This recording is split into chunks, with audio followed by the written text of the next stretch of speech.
তাহলে বিনা যুদ্ধে অশ্ব ছাড়বে না?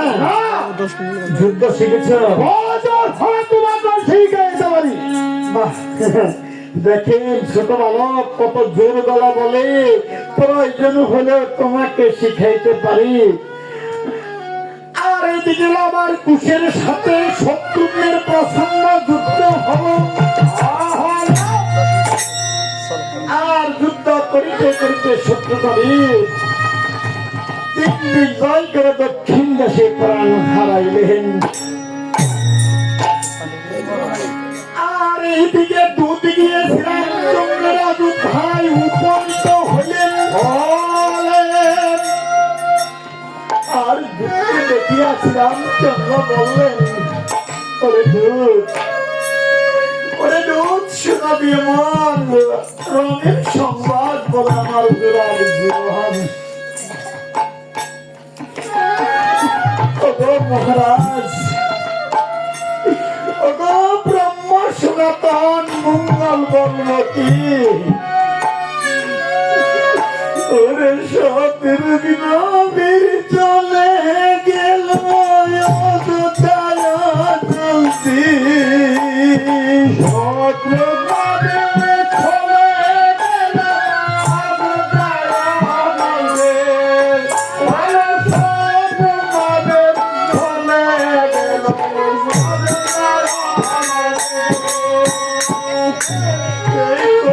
শ্রীরামচন্দ্র যখন শুনিলেন, ভাই ভাই বলে শ্রীরামচন্দ্র এই সিংহাসন থেকে মাটিতে পড়িলেন।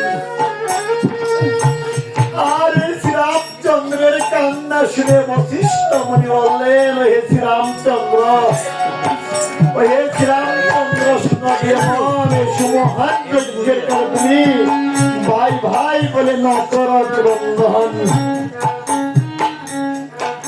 এই সুমহান যজ্ঞের কালে যদি তুমি ভাই ভাই বলে যদি করো ক্রন্দন, এই ক্রন্দনের ফলে তোমার যজ্ঞটা হইবে ধ্বংস।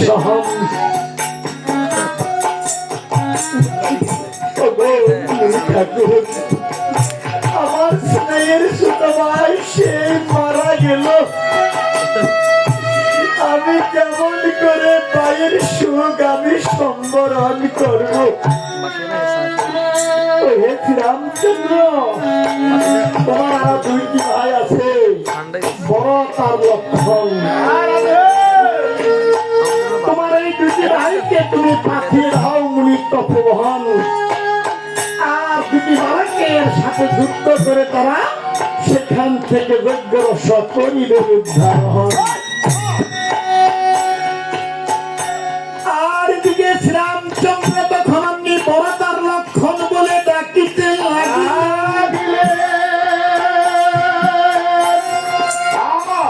আর ডাক শুনে বড় লক্ষণ সাক্ষাতে আসলেন। ওরে বরাত, ওরে লক্ষণ,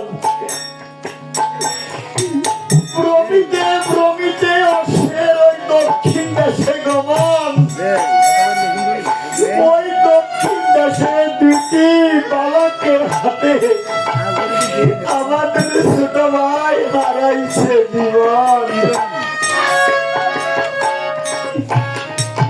ওরে এই কথা বড় লক্ষণ যখন শুনিল, ওরে ভাই ভাই বলে তারা ওরে দুলাতে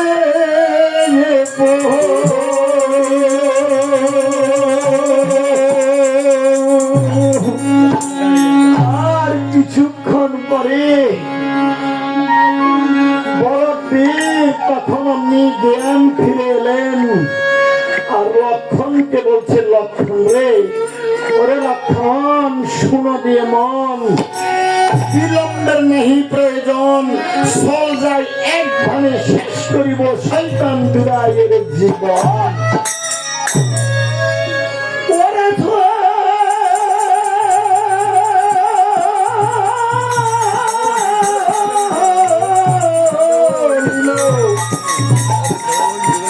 ভরত লক্ষণ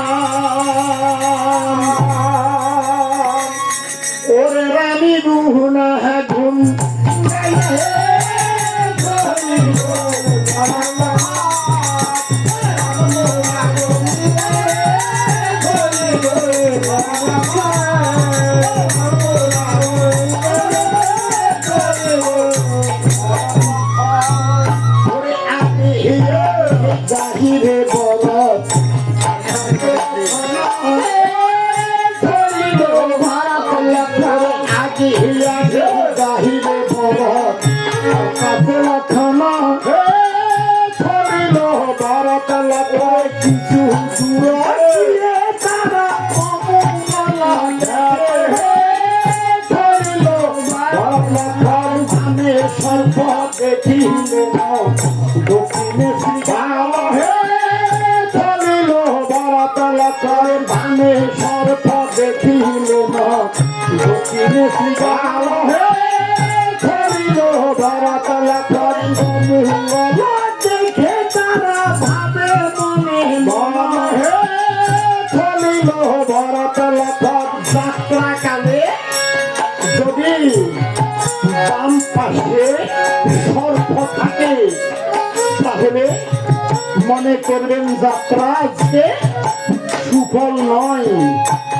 হ্যাঁ, আর দক্ষিণ পাশে যদি শ্রীগাল থাকে তখন মনে করবেন যাত্রাটা অশুভ যাত্রা। আরে তাই দেখি দুই তাই আমার কৈলাসে গমন হে ধরিল ভরত লক্ষণ আরো কিছু দূর দিয়ে অমঙ্গল ধরিল ভরত লক্ষণ মহালিয়ার গদির শিক্ষা মাটি পড়ে ধরিল ভরত লক্ষণ না দেখিয়া তুই নাই আমার গমন করিল ধরিল ভরত লক্ষণ আরো কিছু দূর দিয়ে অমঙ্গল দেখিল ধরিল ভরত লক্ষণ কোহরা খালিয়ার ছেলে মাকে চলে যায় ধরিল ভরত লক্ষণ যেও না বলে তাকে তার মায় ধরিল ভরত লক্ষণ যেও না বাবু মাকে যেও না ধরিল ভরত লক্ষণ যেও না রে বাবা মাকে যেও না ধরিল ভরত লক্ষণ নাবিকা মাঠে গেলে ফিরে আসে না ধরিল ভরত লক্ষণ বলে দুই গায় আমার কাছে গমন ধরিল ভরত লক্ষণ পাবনে গিয়ে ফিরে ধরাশন ধরিল ভরত লক্ষণ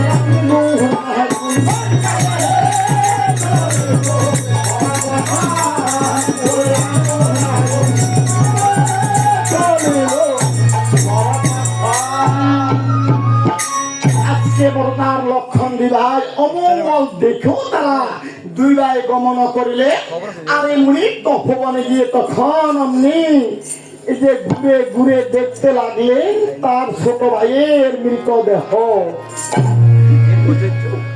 আর এমনি ভাবে বড় তার লক্ষণ তখন কিছু দূর যখন গেলেন আর এই ছোট ভাই শত্রু মেয়ের মৃতদেহ তখন দেখিতে পেলেন। কি আমার ছোট ভাইয়ের মৃতদেহ। ওরে ভাই শত্রু না তুই কোথায় চলে গেলি রে ভাই? ওরে ভাই কে দাদা বলে ডাকবে রে কে কোন জুড়িয়ে বলবে রে ভাই কে উপদেশ দিবে রে ভাই? ওরে ভাইয়ের সুখে আজকে ওরে ভরত লক্ষণ গাড়ি দেওয়া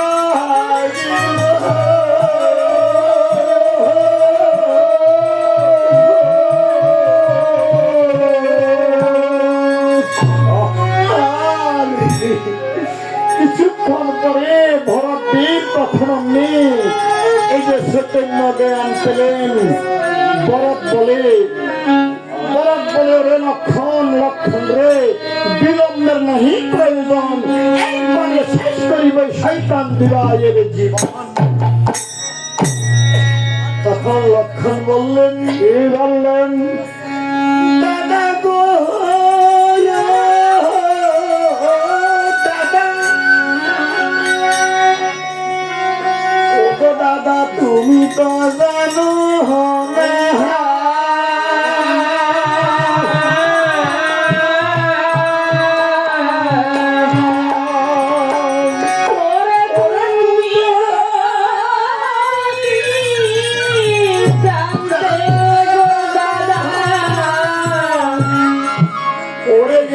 তবে নিষ্ঠুর বাণী দাদা শুনাইতে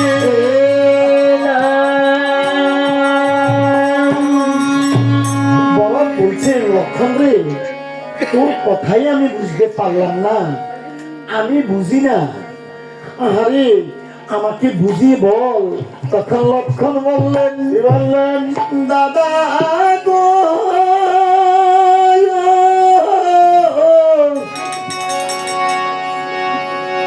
এই যে 5 মাসের গর্ভকালে